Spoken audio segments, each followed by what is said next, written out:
Muito boa tarde a todos. É um prazer ver-vos nesta mais uma conferência. Gostaria de agradecer à presença do professor Bernardes e da doutora Ana Costa, vice-presidente da Sociedade Portuguesa de Contracepção, e por isso hoje temos oradores de peso e de imensa qualidade. Nesta sessão vai haver uma inovação, que é uma sessão de televoto, que vai ocorrer no fim da apresentação. Para tal, devem aceder ao endereço que se encontra aqui, polev.com/pílulas e afins. Irá surgir no vosso telemóvel, iPad ou smartphone a questão, selecionam e depois, no fim, ver-se os resultados. Irá também haver um espaço para questões no fim desta sessão. Pronto. Agradeço-vos imenso a vossa presença e daria lugar então ao professor Bernardes que tem algumas palavras para vos dizer. Boa tarde. As minhas palavras são muito breves para vos cumprimentar a todos e muito em especial à Comissão Organizadora e à doutora Ana Rosa, a quem agradeço muito ter acedido ao convite para estar aqui presente. De facto, a doutora Ana Rosa é, como foi dito, a vice-presidente da Sociedade Portuguesa de Ginecologia, vem de Lisboa, da Sociedade Portuguesa de Contracepção, vem de Lisboa do congresso que ela própria também contribuiu para organizar. O Congresso Europeu foi organizado pela Sociedade Portuguesa, Sociedade Europeia, também com a colaboração da Sociedade Portuguesa de Contracepção, e tivemos o congresso no último fim de semana. Há seguramente novidades. A doutora Ana Rosa é uma pessoa muito experiente, é responsável aqui pela consulta de planeamento familiar e, portanto, é realmente a pessoa ideal para estar nesta sessão. E por isso eu agradeço muito a todos o convite e muito especialmente à doutora Ana Rosa. Queria dizer-vos também, não resisto a dizer que, ao ver esta sala tão cheia e ao ver a qualidade da organização, não resisto a manifestar-vos, como professor desta casa, a minha enorme satisfação por perceber aquilo que nós já vamos percebendo, mas que depois é muito óbvio nestas ocasiões, que não são só todos que aqui estão não são só excelentes alunos, são também pessoas com muitas outras capacidades e em quem nós podemos confiar inteiramente e apesar de todas as incertezas que temos em relação ao futuro, pelo menos em relação a isto, temos uma certeza muito grande da enorme qualidade das pessoas com quem nós temos tido o privilégio de trabalhar. A doutora Ana Rosa vai ter a palavra, isto vai ser dinamizado com o televoto e com todas essas intervenções. Espero que vocês também falem muito. Se não falarem, então, eu estarei aqui também para dar o meu contributo para dinamizar um pouco a sessão e nada mais. Muito obrigado.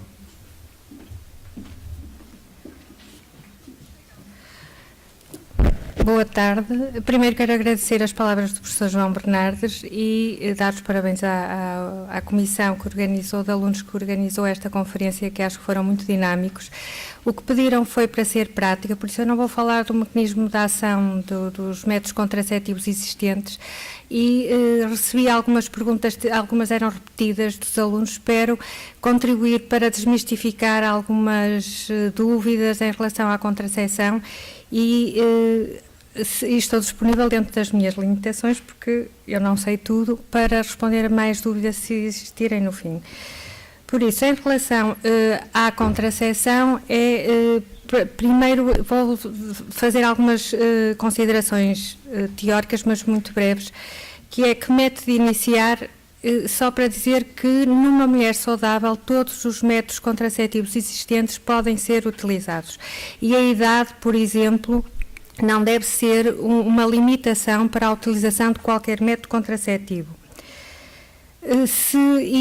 Recomendava estes sites, quer o da SPDC, quer o da Organização Mundial de Saúde, eu não pus aqui o da Organização Mundial de Saúde, mas é dos critérios de elegibilidade para o uso de contraceptivos e particularmente os americanos do CDC, que se baseiam nos critérios de elegibilidade da Organização Mundial de Saúde, mas têm duas publicações, uma que é a quem é que que podemos prescrever os métodos contraceptivos, e a segunda, mais recente, 2013, HOW. Quer dizer, como é que vamos prescrever os métodos contraceptivos que temos disponíveis. Para além disso, há uns consensos da Sociedade Portuguesa de Ginecologia de 2011 que vão ser revistos no próximo ano, e vai ser distribuído muito em breve aquelas guidelines de contracepção na adolescência, também desenvolvidas pela SPDC em colaboração com os pediatras. E destes critérios de elegibilidade, os métodos contraceptivos são classificados em 4 categorias.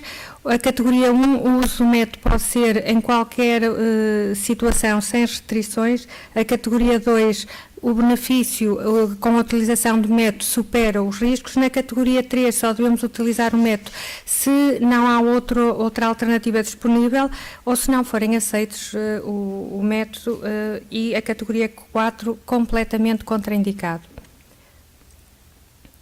Em relação ao aconselhamento contraceptivo, nós devemos informar, aconselhar em relação a todos os métodos existentes. Temos que ter em conta as expectativas e quais são os desejos da mulher que temos na consulta, a idade, as patologias. Não devemos impor o que nós achamos que é melhor, devemos informar sobre efeitos adversos, eficácia, e tentar ir de encontro às necessidades da utente. Mas temos que ter em conta que a eficácia é muito importante. A contracepção é para evitar uma gravidez. Há métodos que nós sabemos que no uso correto ou uso típico é diferente do uso perfeito, e por isso aqueles métodos mais dependentes da utilizadora têm mais tendência a falhar. Os métodos de longa duração e que não dependem da utilizadora são os métodos mais eficazes. E isto é muito importante na escolha quando oferecemos um método a uma utente. Consideram-se métodos de longa duração aqueles que são de aplicação menos que uma vez por mês. Em relação aos métodos que dependem da utilizadora ou os considerados de curta duração, há a contracepção hormonal combinada, quer seja por via oral, transdérmica ou vaginal. Há a contracepção só com progestativo isolado e o preservativo masculino ou feminino. O feminino nós temos disponível aqui no hospital, mas nas farmácias é difícil de encontrar e também a aceitação não é muito boa. Os métodos contraceptivos de longa duração, temos o sistema intrauterino com levonorgestrel, o dispositivo de cobre, o implante contraceptivo com etonorgestrel e o acetato medroxiprogesterona, que está novamente a ser mais utilizado. E depois há os métodos de contracepção irreversíveis, mas apesar de serem irreversíveis não são infalíveis. Isto é uma informação que devemos dar sempre às utentes. É a laqueação, a oclusão tubária endoscópica ou a vasectomia no homem. Eu vou começar pelos de longa duração, já falei quais são. O implante tem uma elevada eficácia, a duração é de 3 anos, não depende do utilizador, é colocar, esquecer, e tem um uso perfeito, idêntico ao uso típico, e é o que tem a menor taxa de falhas. O dispositivo de cobre dá para 10 anos, mas pode ser utilizado por períodos inferiores, mas a mulher tem que saber que quando pretender engravidar é só retirar e o retorno à fertilidade é rápido. O sistema intrauterino com levonorgestrel, atualmente temos disponível o Mirena, que liberta 21 microgramas de etonorgestrel para a cavidade, dentro da cavidade uterina, e que dá para 5 a 7 anos. Muito em breve vai ser comercializado cá em Portugal, talvez em 2015, o GIDES, que, se quiserem passar, tem 24 milímetros, é mais pequeno e está principalmente indicado em nulíparas e adolescentes. O último ensaio clínico ainda está a decorrer e inclui nulíparas entre 12 a 17 anos. Tem 24 milímetros, ao contrário do sistema intrauterino do Mirena, que tem 32 milímetros.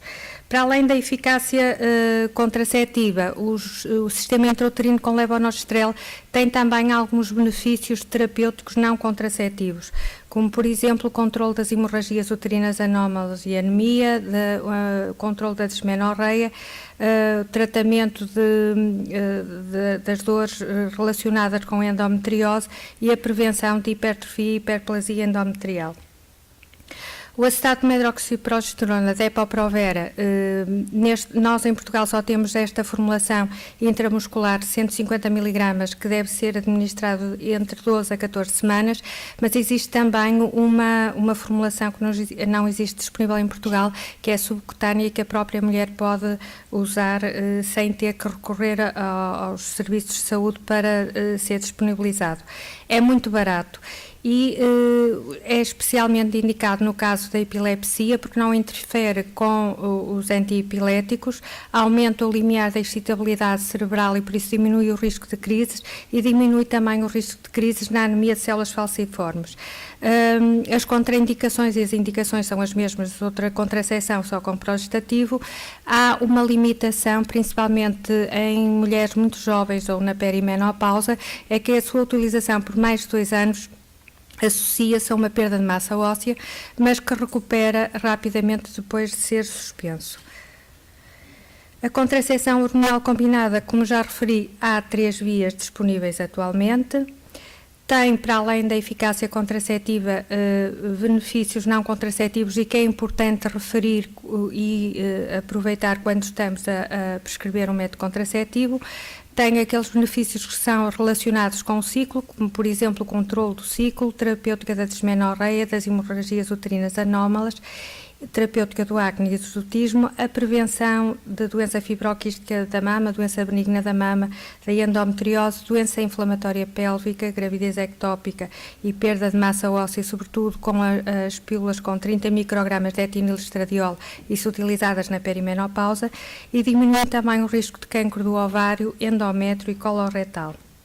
E nas mulheres perimenopausa que precisam de uma contracepção segura e que têm alguns sintomas do hipoestrogenismo, conseguimos controlar também os sintomas da perimenopausa. A pílula, como eu referi, é o método contraceptivo mais utilizado em Portugal.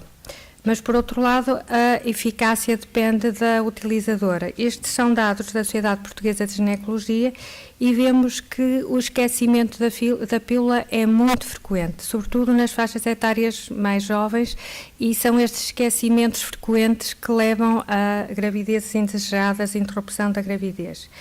E, por isso, o que fazer em caso de esquecimento? Por exemplo, recorrer à contracepção de emergência.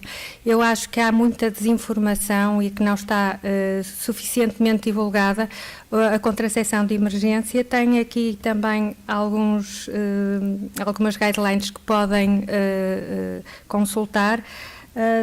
Do Consórcio Europeu da Sociedade Portuguesa, da Sociedade Europeia de Contracepção, foi distribuída neste congresso, nesta última semana, do vosso lado esquerdo, e está fácil de consultar. Aqui só para dizer como é que se deve utilizar a contracepção de emergência, quer com a contracepção oral, o selo ou o anel. Se a eficácia ou o risco de gravidez depende da semana em que houve o esquecimento. É mais frequente na primeira semana ou na segunda semana, mas principalmente na primeira semana, e o atraso no início da toma da pílula pode aumentar o risco de gravidez indesejada.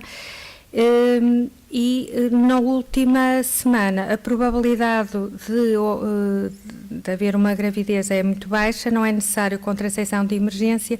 Esta é a informação que devem transmitir a uma utente que vos liga a dizer que se esqueceram de tomar 1 ou 2 comprimidos. Esquecer um comprimido não aumenta o risco de gravidez indesejada, mais que um comprimido aumenta o risco, e estas são as recomendações, o que se deve fazer em caso de esquecimento. E tem que terem atenção que, se calhar, a melhor definição de contracepção de emergência é a última chance de prevenção da gravidez. E está indicada não só nos casos em que ocorreu uma relação sexual desprotegida, no caso em que houve uma falha contraceptiva, por exemplo, o preservativo que enrolou ou não foi corretamente utilizado, ou vômitos, ou esquecimento na toma da pílula, ou no caso das violações.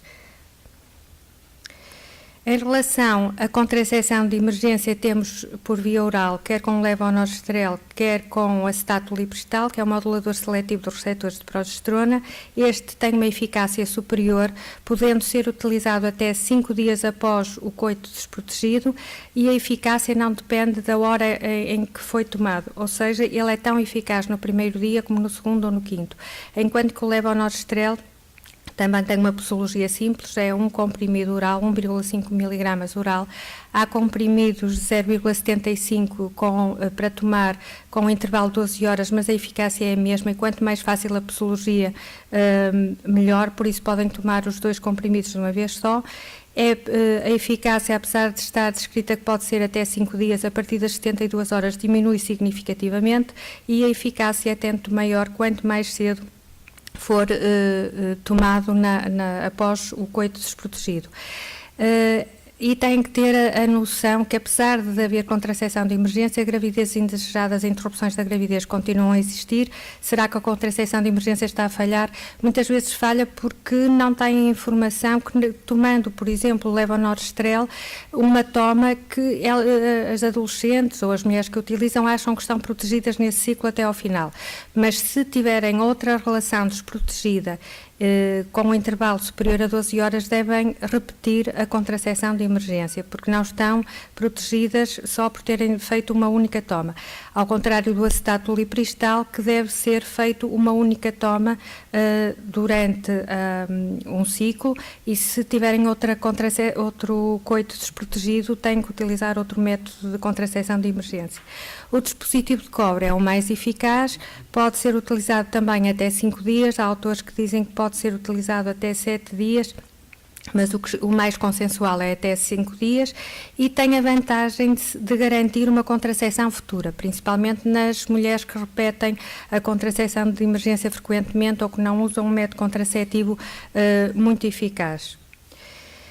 Em relação a mensagens que devem transmitir às utentes que querem contracepção de emergência, é que é segura e pode ser usada em todas as mulheres, incluindo adolescentes. Por exemplo, o levonorgestrel é um progestativo, por isso tem as mesmas indicações e contraindicações que os progestativos. É bem tolerado, os efeitos adversos são ligeiros e geralmente limitados, não aumenta o risco de cancro, não provoca esterilidade futura, não é abortiva para aqueles casos em que seja tomada inadvertidamente e a mulher já esteja grávida, e não é teratogénica, por isso ela pode estar segura, não precisa de interromper a gravidez com o risco, o receio de ser teratogénica. Não aumenta o risco de infecções de transmissão sexual, mas temos que ter em consideração que, tal como a contracepção hormonal, há interações medicamentosas e que podem interferir com a eficácia. Para o acetato liprestal, o omeprazol, um inibidor da bomba de prótons, também diminui a eficácia, e por isso temos que saber, quando prescrevemos, que medicação é que a mulher está a fazer. E agora começo por responder às perguntas que foram formuladas. Algumas repetiam-se e por isso não estão aqui, mas as respostas estão a todas.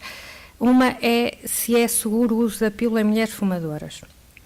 O tabaco, como sabemos, aumenta o risco de cancro dos pulmões, da laringe, do colo do útero, tem muitos efeitos nocivos, e um deles é o aumento do risco de doença cardiovascular.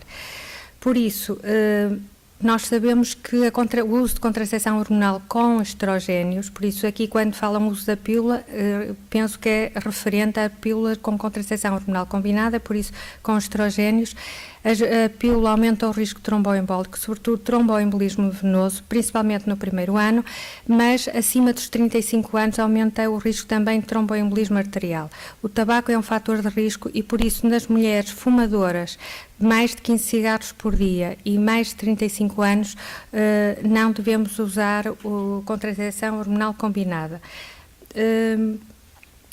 e, segundo aqueles critérios de elegibilidade, mais de 15 anos, mais de 35 anos, se for menos de 15 cigarros por dia, será uma classe 3, ou seja, se a mulher não aceitar outro método, ou se não tivermos outro método disponível, temos que informar, aconselhar a deixar de fumar, por exemplo. Se quiser continuar a fumar, pode, mas tem que ter conhecimento que tem um aumento de risco de doença cardiovascular.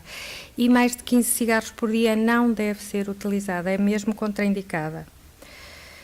Até que idade se pode tomar a pílula? Como eu referi, uma mulher saudável pode tomar a pílula até à menopausa e pode começar a tomar desde a menarca até à menopausa, não interfere com o desenvolvimento e às vezes os pais, principalmente, não querem que as filhas tomem a pílula porque acham que o início da pílula é a via verde para o início da atividade sexual.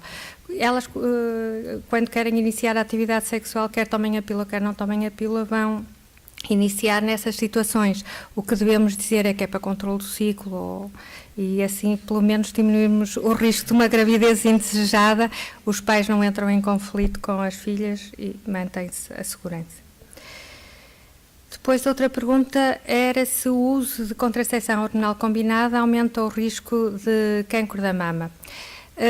Isto era uma das...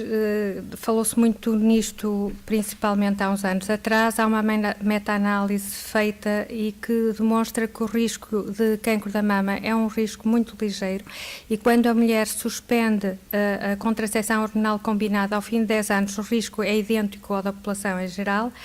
Contudo, isto é que é a novidade do Congresso da semana passada, as portadoras da mutação do gene BRCA1 não devem utilizar antes dos 25 anos de idade, porque aí aumenta o risco do cancro da mama. Uma mulher que tem antecedentes familiares de cancro da mama já tem um risco aumentado por si, não é pelo facto de utilizar a contracepção hormonal combinada que vai ter um risco acrescido, exceto nas mulheres que sejam portadoras desta mutação, que têm mais probabilidade de vir a desenvolver cancro da mama triplo negativo antes dos 40 anos e por isso devemos adiar para mais de 25 anos a sua utilização. No caso das mutações de BRCA2, até poderemos utilizar para prevenção de cancro do ovário. Outra pergunta era: os antifúngicos diminuem a eficácia da pílula ou apenas os antibióticos? Em relação aos antibióticos, é também um mito que existe em relação à contracepção hormonal combinada. Não é porque tomam o antibiótico, é muitas vezes porque se esquecem de tomar a pílula que engravidam. Mas alguém tem que ter a culpa e o antibiótico é mais fácil. Só o uso da rifampicina é que está demonstrada a diminuição, a interação e diminuição da eficácia da contracepção oral combinada. Depois, estudos de farmacocinética não demonstraram diminuição com as quinolonas, que são muitas vezes utilizadas no tratamento de infecções urinárias, com as tetraciclinas e os antifúngicos também, ou seja, se alguma mulher tiver uma micose vaginal, pode usar os antifúngicos à vontade, que não é isso que vai diminuir a eficácia da pílula. Em relação às interações medicamentosas, é sobretudo com os antiepiléticos e alguns antirretrovíricos e o chá de hipericão, que é muito utilizado como digestivo, diminui a eficácia, é um indutor enzimático do citocromo P450, por isso temos que perguntar, para além da medicação que está a fazer, se costumam tomar chá, que tipo de chá, porque isto sim pode diminuir a eficácia da contracepção hormonal. Uma das perguntas frequentes é: a pílula engorda ou não? A pílula tem que ter a culpa, mas o que engorda é o que se come. Por isso, há mulheres que têm dispositivo e dizem que engordaram porque tinham um dispositivo, as que fazem laqueação é a laqueação, e elas engordam é por comer ou falta de exercício ou por comer mal.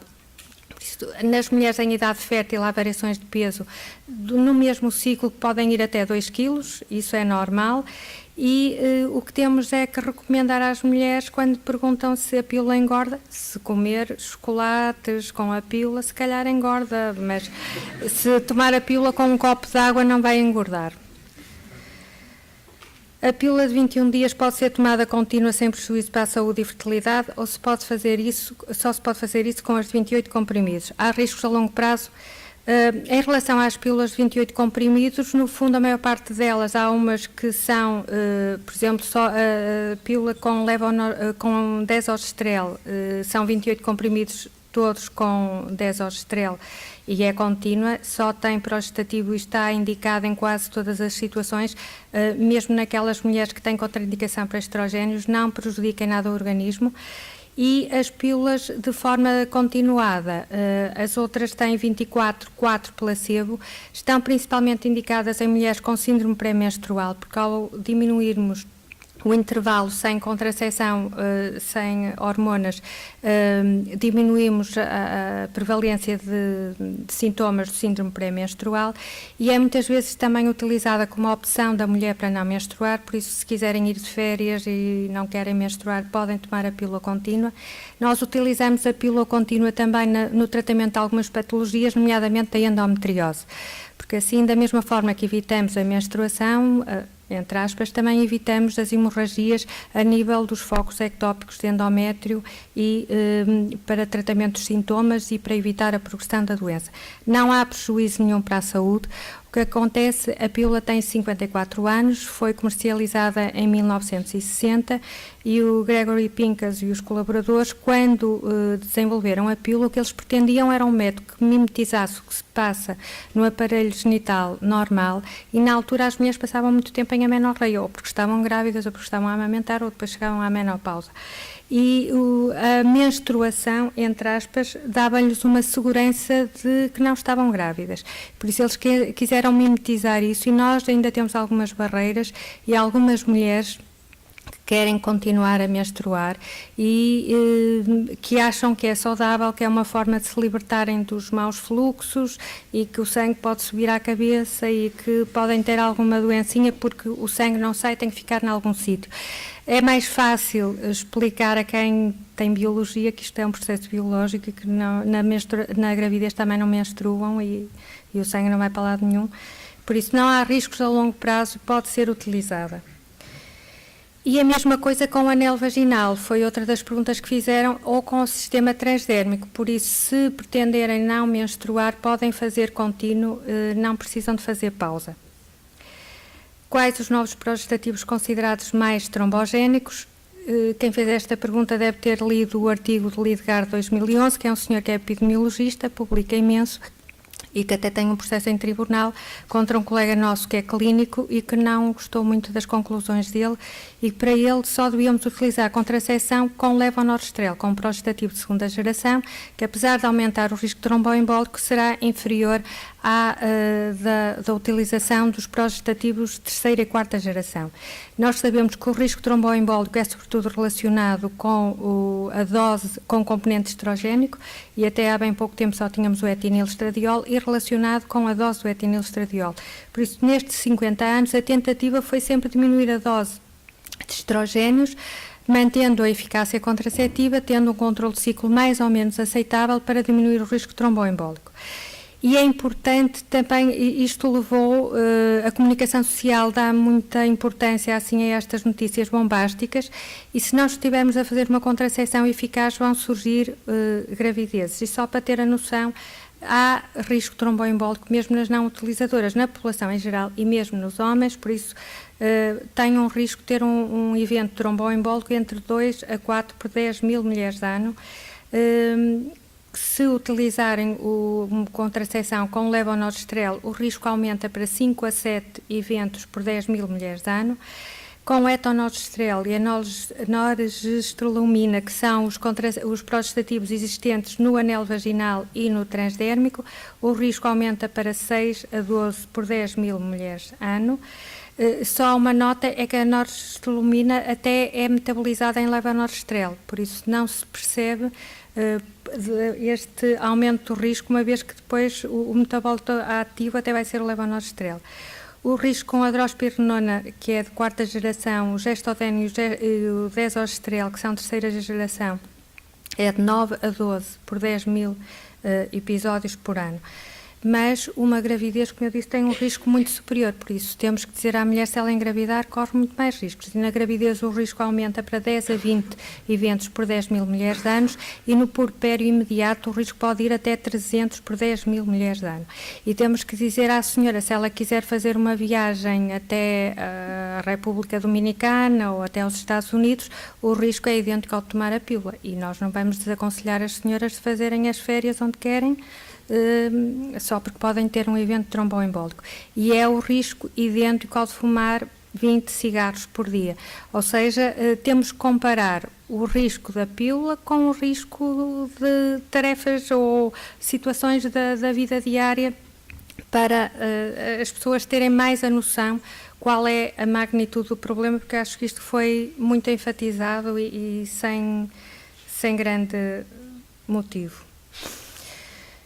O uso de pílula durante vários anos aumenta o risco de varizes e telangiectasias, foi outra pergunta, e eu acho que devíamos fazer uma formação também aos nossos colegas de cirurgia vascular, que dizem sempre às senhoras que vão ao consultório que têm que deixar de tomar a pílula, porque a pílula provoca varizes e não podem tomar a pílula por causa das varizes.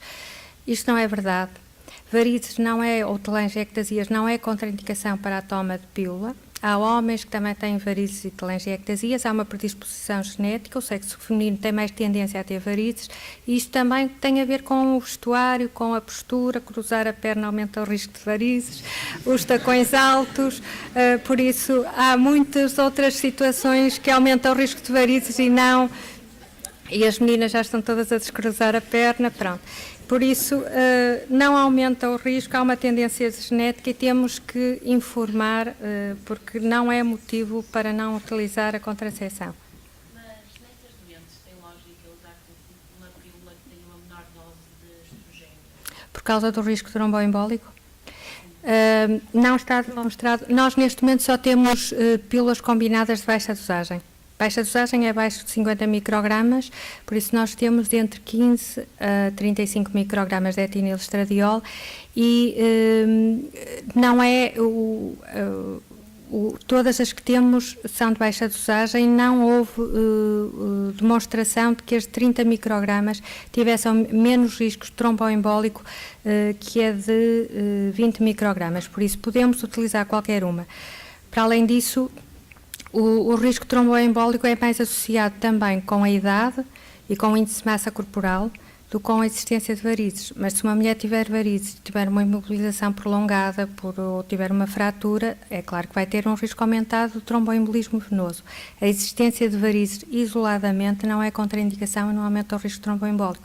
Ou seja, o risco tromboembólico é idêntico ao das mulheres sem varizes que não têm outros fatores de risco.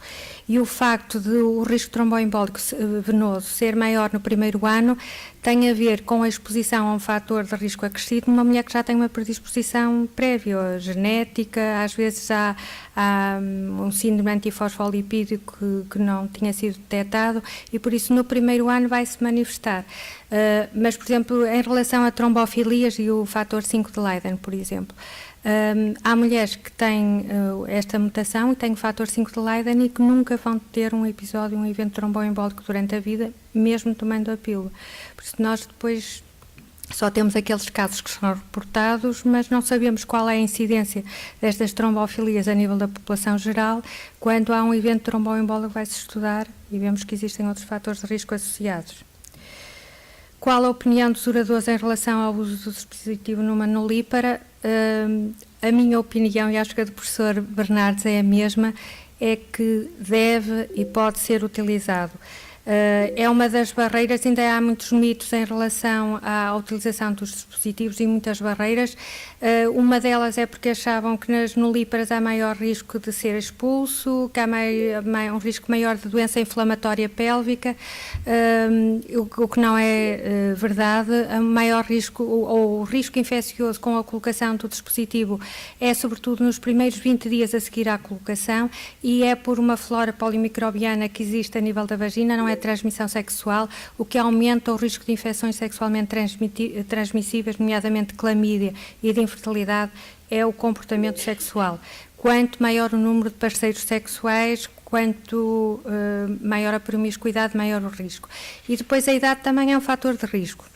as adolescentes têm um ectropion que é fisiológico, mas que provoca uma exposição do epitélio do endocolo, que é um epitélio glandular, muito mais sujeito a traumatismo e com muito mais riscos de contraírem infecção por clamídia, que muitas vezes cursa sem sintomas e que pode ser a causa de infertilidade no futuro. Por isso, o GIDS, como eu referi, está principalmente desenvolvido porque é mais pequenino para úteros mais pequenos de nulíparas, de adolescentes, como eu referi, está a decorrer um ensaio clínico entre os 12 e os 17 anos. Eu digo, este é para o secundário, dá para o 11º, 12º. Depois para a faculdade é preferível o Mirena, porque assim acabam o curso sem engravidar ou sem ter que recorrer a outros métodos. Mas é um excelente método que tem uma eficácia elevadíssima e que também, mesmo os dispositivos de cobre, protegem de cancro do endométrio. Tem outros efeitos benéficos. Por isso pode e deve ser utilizado. Algum anticonceptivo é mais eficaz para as dores menstruais. Qualquer contracepção hormonal combinada pode ser utilizado para as dores menstruais. Também o implante com etonogestrel e o sistema intrauterino diminuem as dores menstruais. Por isso, para aqui, só há 2 terapêuticas que têm evidência científica comprovada no tratamento da dismenorreia, que são os anti-inflamatórios não esteroides, não é? As dores menstruais é a contração do miométrio pelas prostaglandinas, por isso, anti-inflamatórios não esteroides e qualquer método contraceptivo que diminua a espessura do endométrio e a produção de prostaglandinas, por isso, qualquer contracepção hormonal combinada pode ser utilizada, nenhuma tem um melhor perfil que outra para este tratamento. Este aqui, eu acho que deve ter sido um aluno do primeiro ano ou uma aluna, porque anticontraceptivos, isto para não dizer mal dos vossos assistentes de ginecologia, não é? Porque não existem anticontraceptivos. Isto é a negação da negação. Por isso, ou é anticonceptivos ou contraceptivos, é preferível para melhorar as meno e metrorragias. Aqui também, só para referir que na mulher em idade fértil não se fala em meno e metrorragias e por isso eu achei que devia ser um bocadinho didática. Não sei se já ouviram falar na classificação Palm-Coin, mas na mulher em idade fértil é preciso referir o que é normal em relação ao ciclo menstrual e depois, de forma a falarmos todos da mesma coisa e utilizarmos a mesma linguagem, temos que referir se é uma hemorragia, não, agora diz hemorragia uterina anómala, e se é anómala na frequência, na regularidade, ou seja, se é irregular, na duração ou no volume da perda de sanguínea. Por isso, habitualmente, o que se referia como meno ou metrorragias é um fluxo sanguíneo abundante ou prolongado. É claro que é difícil avaliar a quantidade de sangue perdido numa menstruação. Esta aqui está em mililitros, é mais que 80 mililitros, ninguém sabe o que é, mesmo com os copos menstruais é difícil, porque 2/3 da menstruação não é sangue, mas conseguimos saber perguntando quantos tampões é que tem que mudar de quanto em quanto tempo, ou quantos pensos é que utiliza em 24 horas, se perde com coágulos, se suja a roupa. Há senhoras que dizem que usam tampão, usam penso de noite e mesmo assim ainda extravasa para a roupa. Por isso é uma forma de sabermos se é abundante ou não. Em relação, só há uma formulação que tem indicação no RCM para tratamento destas hemorragias uterinas anómalas, que é a Clyra, que é uma combinação, uma pílula quadrifásica com valerato de estradiol associado ao dienogeste e que demonstrou uma diminuição de 70% no volume, na quantidade e na duração do fluxo menstrual. As outras também são eficazes, têm uma redução de cerca de 43%, mas nenhuma delas tem esta indicação formal. Há a última pílula com estradiol e a primeira com monofásica, é a Zoeli, que tem o estradiol associado ao acetato nomegestrol, que é um prostativo muito potente e que provoca a menorreia numa grande percentagem de mulheres, e com diminuição ou spotting só, e por isso não há nenhum estudo comparativo com a Cleira, mas eu penso que terá o mesmo perfil, só que não existe, é só o que da minha experiência eu sei dizer. Apesar das pílulas de baixa dosagem serem semelhantes, o que nos leva a escolher umas em detrimento de outras? Pronto, como eu referi, o que diferencia as pílulas, para além da quantidade de etinilestradiol, que já disse que temos entre 15 a 35, é o progestativo que tem. E os progestativos têm vários efeitos e, por isso, o que nos leva a escolher umas em detrimento dos outros é o perfil da mulher. Se é uma mulher que tem retenção de líquidos, então devemos usar uma pílula que tenha um progestativo que tenha efeito antimineral ou corticoide ou diurético. Se é uma adolescente, por exemplo, que tenha acne ou hirsutismo, devemos utilizar as pílulas que têm os progestativos mais antiandrogénicos. E eu só pus aqui alguns exemplos. Se queremos uma pílula com um efeito antiandrogénico, então o progestativo mais antiandrogénico é o acetato-ciproterona. Todos os outros que estão a seguir, a eficácia é comparativamente ao acetato-ciproterona. O Dianogest tem 30% da eficácia do acetato-ciproterona, a drospirenona e a cloromadinona têm cerca de 20% da eficácia da ciproterona. Uma das perguntas que também fizeram, eu depois vou mostrar em relação à Diane 35, mas se calhar aproveito para falar aqui, que a Diane 35 em França nunca teve como indicação o uso como contraceptivo, se bem que ela é eficaz e tem eficácia contraceptiva. Em Portugal estava comercializada quer como contraceptivo, quer no tratamento de sinais de hiperandrogenismo. Com a polémica em França, em que foi mesmo descontinuada, a Bayer e os outros laboratórios tiveram que mudar o RCM, contudo já há muito tempo que nós preconizávamos o uso da Diane 35 só em situações de acne ou hirsutismo grave e utilizávamos durante 6 meses e depois passávamos para uma pílula com um progestativo também com eficácia antiandrogénica, mas as recomendações do Royal College há muitos anos era utilizar em adolescentes no máximo durante 6 meses. Para além da pílula ser a culpada do aumento de peso, de engordar, das varizes, que não é nenhuma coisa nem outra, muitas vezes as mulheres também se queixam que têm um desejo sexual hipoativo com a pílula. Isto tem mais a ver com a duração da relação, com a idade da mulher e até com o parceiro sexual, não é? Porque às vezes mudar de parceiro melhora a função sexual. Isto não é apologia a mudar de parceiro, mas às vezes o desejo sexual hipoativo é uma manifestação saudável de que a relação não está bem, por isso tem que se ver como é a relação do casal. E, de facto, o levonorgestrel, que é o tal progestativo de segunda geração, tem menos efeito a nível do desejo sexual e o gestodent também e a cloromadinona, não só pelo efeito parcial androgénico, mas também a cloromadinona explica-se pelo efeito a nível da SHBG e que aumenta os níveis de testosterona livre. Depois, se queremos um progestativo com um perfil semelhante à progesterona, então devemos escolher os derivados da 17-hidroxiprogesterona, Dianogest, drospirenona ou cloromadinona, por exemplo, nas mulheres na perimenopausa. Problema da utilização da pílula combinada durante muitos anos. Exemplo, mais de 20. Não tem problema nenhum desde que a mulher não tenha qualquer contraindicação, seja uma mulher saudável, que não seja obesa, que não tenha outros fatores de risco. Uso de contraceptivos orais para tratamento da amenorreia secundária, até quando? Prós e contras.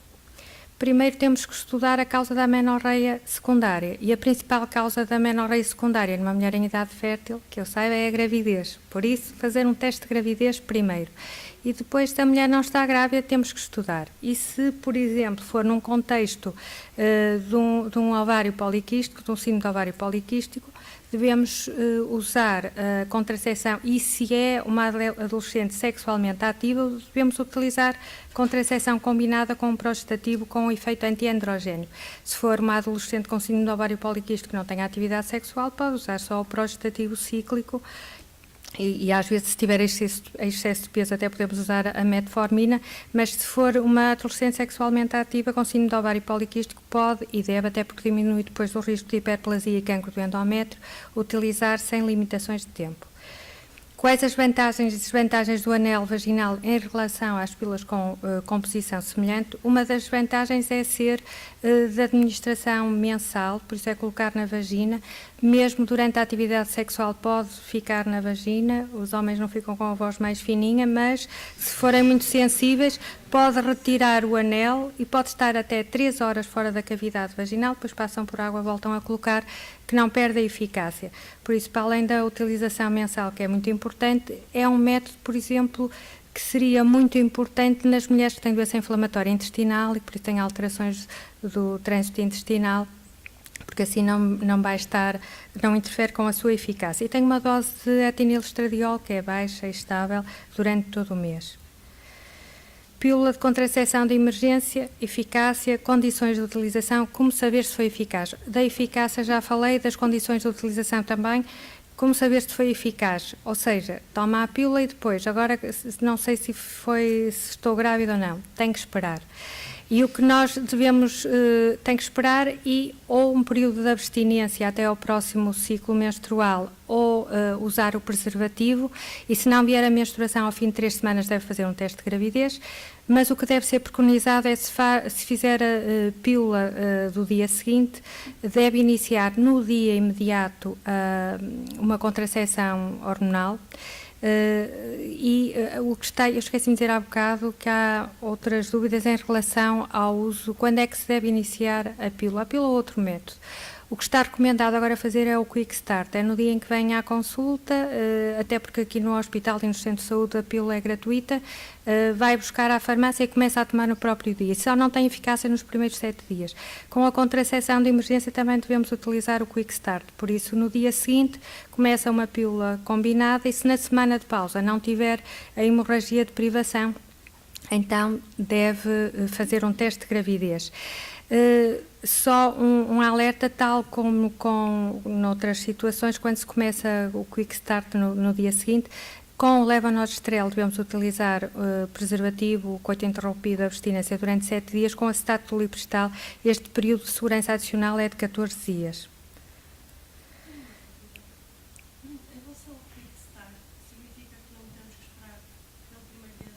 Exatamente. Antigamente nós dizíamos para esperar e para começar no primeiro dia, que assim a eficácia contraceptiva era imediata. Acontece com as adolescentes com síndrome do ovário poliquístico que ficavam à espera do primeiro dia, entretanto engravidavam. E também há uns mitos, nós vamos mudando as coisas à medida que temos mais conhecimento. Antigamente também se dizia que a primeira embalagem não era eficaz. A eficácia, ao fim de 7 dias já é eficaz. E, por exemplo, com um implante contraceptivo, ao fim de 12 horas já é eficaz a inibir a ovulação. Mas mantemos os 7 dias até porque a mulher pode ter ovulado na véspera e temos que ter em conta a semivida do óvulo, por isso, na prática seria só 3 dias em que devia usar contracepção adicional, mas nós recomendamos sempre os 7 dias. Por isso, começando em qualquer dia do ciclo, independentemente da fase do ciclo em que está, só não tem eficácia contraceptiva nos primeiros 7 dias. Qual o melhor método é a exceção do preservativo para uma mulher que tenha tido uma trombose venosa profunda sem aparente patologia ou fatores de risco? Qualquer método que não tenha estrogénios pode ser utilizado. A contracepção só com progestativo não deve ser utilizada num episódio agudo, ou seja, ao fim de 3 meses antecedentes, se foi há mais de 3 meses, pode utilizar qualquer método com progestativo ou então todos aqueles que são livres de hormonas, como por exemplo o dispositivo que é categoria 1. Em quase todas as situações. Com progestativo é categoria 2 e a hormonal combinada categoria 4, ou seja, com estrogénios completamente contraindicada. E depois, esta pergunta, ou é alguém que leu os últimos artigos ou que está a desenvolver a tese de mestrado nisto, mas os meus parabéns, que isto quase que dava para o que eu estive aqui a dizer, para responder a tudo. Eu vou tentar só responder àquilo que já não foi respondido. Em relação aos progestativos, acho que já referi as diferenças e qual é a indicação de cada um deles. E por isso, esta primeira já está respondida. Vantagens e riscos de toma contínua também. A dose de etinilestradiol não determina a eficácia. O efeito anovulatório é sobretudo pelo efeito do progestativo, e que tem um efeito anovulatório e também atua a nível do muco cervical. O estrogênio aumenta, o componente estrogénico aumenta a eficácia, mas é sobretudo utilizado para estabilizar o endométrio e permitir um controle do ciclo que seja minimamente aceitável, que uma das principais motivos de descontinuação com alguns métodos só com progestativo é um padrão hemorrágico desfavorável e irregular. A polémica em torno da Diane 35 pode-se prescrever durante 6 meses. Uma das comunicações livres que eu tive a oportunidade de moderar no Congresso Europeu era de uma francesa que foi ver o impacto que teve a não utilização da Diane 35, que agora já não existe, e da descomparticipação dos outros contraceptivos combinados em França, e o que se verificou é que, de facto, diminuiu a utilização de contracepção hormonal combinada, mas, sobretudo, nas mulheres mais férteis e com menos riscos, ou seja, nas mulheres mais jovens, mais magras, eram as adolescentes mais magras e que têm uma fertilidade aumentada, que deixaram de utilizar. As mulheres com mais idade, mais de 40 anos, mais peso, mantêm a utilização de contracepção hormonal. Isto teve impacto não foi só em França, foi a nível mundial, por isso o Dr. Lidgard merecia uma pisadela, porque eu acho que ele, mais do que benefícios para a contracepção, veio criar medos e aumentar o medo em relação à contracepção, que é segura e que é eficaz. Em relação aos contraceptivos por ordem decrescente, o levonorgestrel é o que tem menos riscos, já viram no slide. O risco de carcinoma da mama já falamos, endométrio e ovário também, diminui o risco. Em relação ao colo uterino, há estudos que dizem que aumenta o risco de cancro do colo do útero, mas o cancro do colo do útero é uma infecção de transmissão sexual provocada pelo HPV de alto risco, e as mulheres que usam a pílula muitas vezes não usam o preservativo associado, se bem que o preservativo também não protege em 100% as infecções por HPV, por isso é determinado mais por fatores, o risco de cancro de colo do útero. A existência de uma infecção por HPV de alto risco é uma condição necessária, mas não é suficiente, é preciso outros fatores, nomeadamente hábitos tabágicos, alterações imunológicas, genéticas ou a presença de outras infecções concomitantes. O que diferencia a contracepção hormonal da terapêutica hormonal de substituição? Por um lado, o tipo de estrogênio utilizado, que na terapêutica hormonal utilizamos doses mais baixas e utilizamos estrogênio natural, que é o estradiol, e associado a progestativos cuja associação não tem efeito contraceptivo. Mas podemos utilizar e devemos utilizar contracepção hormonal combinada em mulheres na perimenopausa que também precisam de proteção em termos no que diz respeito a gravidezes indesejadas e que têm efeito a nível dos sintomas da menopausa. As doses que me referi são diferentes, os efeitos secundários e os riscos também, e as vias de administração também. Um dos riscos possíveis da terapêutica hormonal de substituição combinada, porque as mulheres sem útero só precisam de estrogênio-terapia isolada, e o WHI foi um estudo que também, tal como o estudo do Dr. Lidgard, fez mal em vez de fazer bem. O que demonstrou é que terapêutica hormonal combinada por via oral aumenta o risco de cancro da mama. É um aumento do risco ligeiro, mas é um aumento, que se for utilizada há mais de 5 anos. Mas as mulheres a fazer estrogênio-terapia isolada até tinham uma diminuição de risco de cancro da mama. Para terem uma ideia, 1000 mulheres não façam qualquer tipo de terapêutica hormonal, 3 vão ter cancro da mama. Se fizerem terapêutica hormonal combinada, em vez de ser mais de 5 anos, em vez de ser 1000 mulheres, é mais 0,7 mulheres.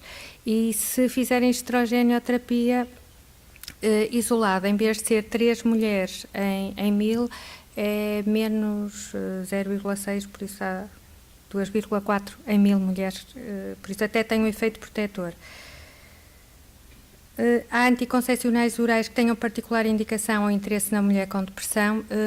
Está associado a progesterona, toda a gente sabe, no síndrome pré-menstrual, que com a progesterona as mulheres ficam mais irritáveis, mais deprimidas, e por isso os progestativos parece que aumentam a tendência a sintomas depressivos.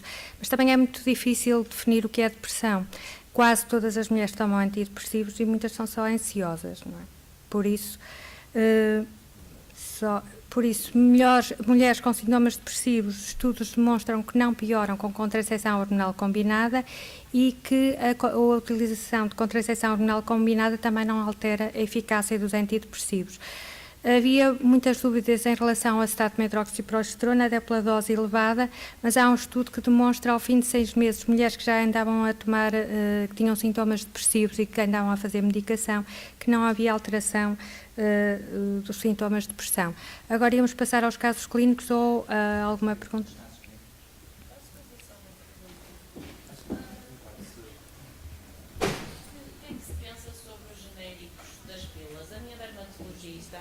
Acha que a eficácia não é a mesma? Ela não falou da eficácia. Há uns tempos saiu da Yasmin um genérico novo que é a Aranta. Pronto, que é 3 vezes mais barato. É comparticipado e deve ser utilizado. Só que a minha dermatologista disse que muitos dos casos que ela tinha de patologia dermatológica estavam estáveis quando trocaram de pílula, houve exacerbação das condições que muitas das doentes delas tinham. E, portanto, elas aconselham totalmente. Pronto, isso da minha experiência não é essa. E, de facto, eu agora tenho prescrito, porque a crise é para todos, e tenho prescrito mais Aranca, Aranquel, Deilete, em vez das outras que não são comparticipadas, porque, de facto, a quantidade de drospirenona é a mesma, é 3 mg associado a etinilestradiol, 20 ou 30 mg, e o excipiente é o mesmo, é igualzinha, por isso não há, ao contrário de outros medicamentos genéricos, podem ter até menos 15% da substância ativa, estes têm a mesma quantidade e são iguais. Alguns até são feitos, não digo a Aranca é diferente e a Aranquel, que os laboratórios têm produção independente, mas há alguns laboratórios que produzem a original e produzem para outros laboratórios os genéricos, por isso a eficácia é idêntica. O Novaring deixou de existir em Portugal, é a mesma coisa. O que acontece é que havia exportação paralela, é um dos métodos mais utilizados em Espanha, e acima de Viana do Castelo, por exemplo, as portuguesas não podiam usar Novaring, que ia tudo para a Espanha, porque cá custa 11 euros e em Espanha 30. Por isso, numa tentativa de evitar a exportação paralela, nós ficamos com um nome idêntico ao da Alemanha, que é o Circlet, mas é a mesma coisa. Mais alguma pergunta?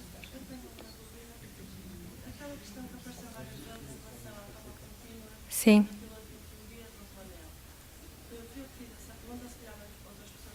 Sim. Mas quando eu me referia a forma contínua, não estava a referir a um ciclo apenas. Pois, e pode fazer, Sim.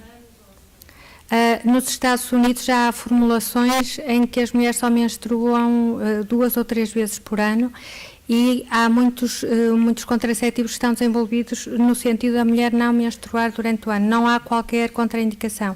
Nós utilizamos sobretudo nas mulheres com endometriose e às vezes fazem a pausa ao fim de 6 meses ou então podem tomar contínuo, não há problema. Vamos só dar agora início aos casos clínicos, depois fazemos outra sessão de perguntas, também podem ficar resolvidas entretanto. Sim. Pronto, o primeiro caso clínico é de uma adolescente com 14 anos, de irregularidades menstruais, que às vezes usa preservativo, outras vezes não, depende se o namorado tem no bolso ou não.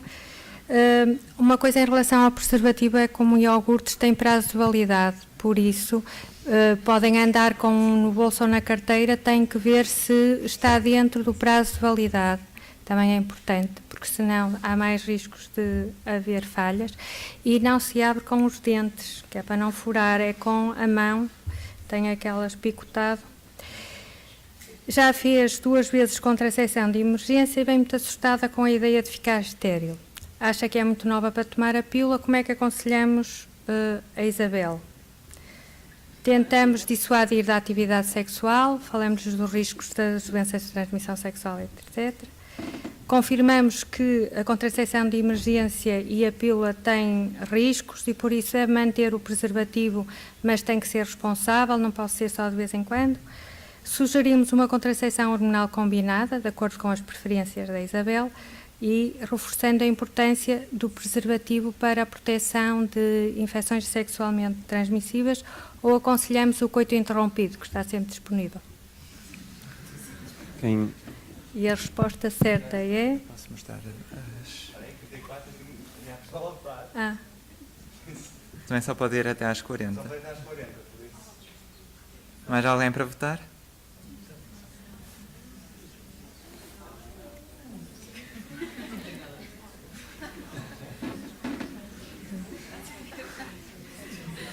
Se calhar pode-se dizer que 2 pessoas acham que se deve tentar dissuadir. Sim, de facto, devemos pensar que ela é muito nova, podemos falar nisso, mas o melhor, ela usou preservativo às vezes e por isso são novas, não pensam, por isso temos é que protegê-las e, de facto, a resposta certa é sugerir contracepção hormonal e um método duplo associado ao preservativo.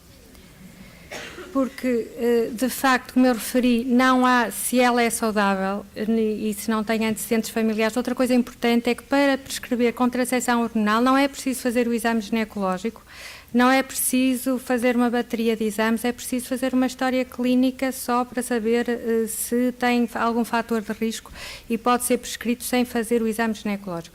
E também não é preciso fazer a citologia antes de prescrever um método contraceptivo ou antes de colocar um dispositivo. A citologia só está indicada a fazer em mulheres sexualmente ativas a partir dos 21 anos. Por isso, independentemente dos fatores de risco, ter iniciado a coitar aos 12, aos 14, ou ter tido um parceiro sexual ou 10 parceiros sexuais, só a partir dos 21 anos é que se deve fazer a citologia e o teste de HPV só a partir dos 25. Ou seja, se não tiver fatores de risco, podemos prescrever contracepção hormonal. A contracepção de emergência recorrente indica que precisa de um aconselhamento